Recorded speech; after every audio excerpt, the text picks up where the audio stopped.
day and a daytime high of about -4. Heidi.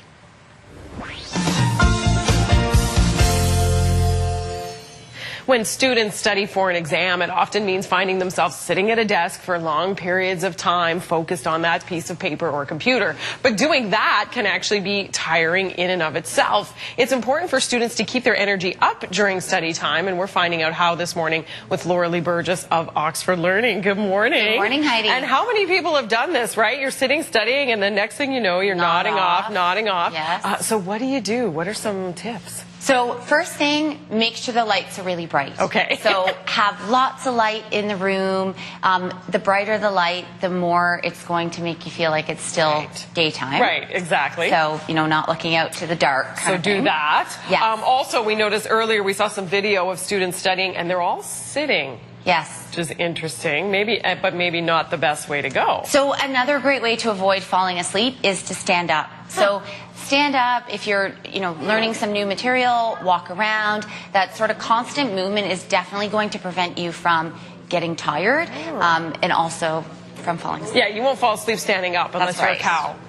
Yeah, you should be okay. If you're standing and moving, you should be all right. Yes. That's an interesting one. And speaking of kind of keeping moving, is there anything else you can do to kind of, in terms of keeping things moving, keeping going? So chewing gum is another great way to keep yourself awake. So chewing gum or ice is one of the tips. But, chewing gum is definitely going to keep you alert as well.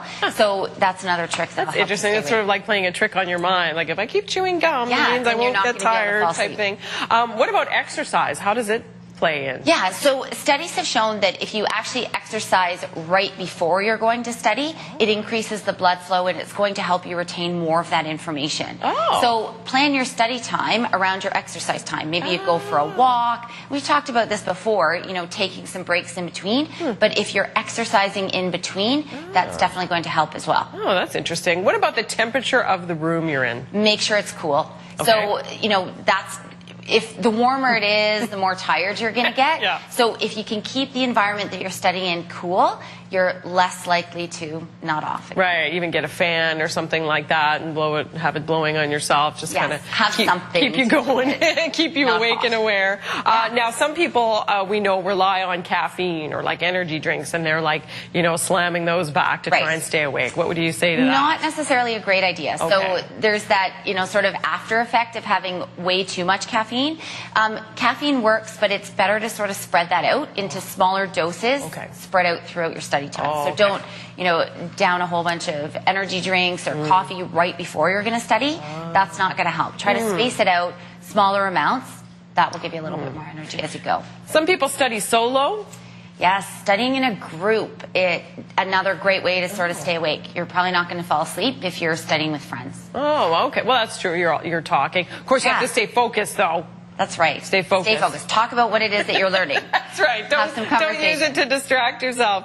And what about some things you can do if you do feel like you start nodding off despite it all? So, one of those things is make sure that you are sort of sustaining your energy with healthy food. Sometimes we might grab for some candy or think that chips while you're studying is a good alternative, but you really want to keep your blood sugar levels sort of consistent. Fruit, vegetables, peanut butter, those kinds of things.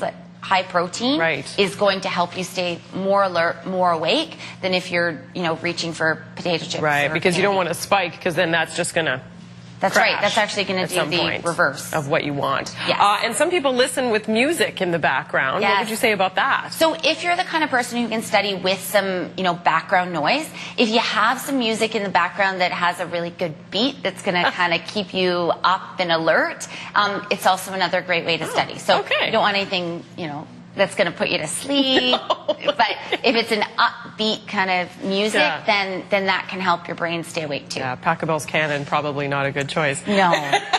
And the other thing too is, sometimes students try to lay down and study or read your textbook while you're laying in your bed. Yeah, that's really not a good idea. as you've probably done yourself, Exactly. and you're reading your textbook and fall asleep. So That's the place for a nap, not for work. Don't lay down to study. Okay. Stand up, Good sit point. at a desk. Move around, eat properly, and that way you get the studying done that you need without waking up the next morning and realize you slept when you weren't supposed to. Thank you so much for You're this. welcome. Appreciate it. Some great tips here. And let's go to Cyril, who hopefully has not fallen asleep.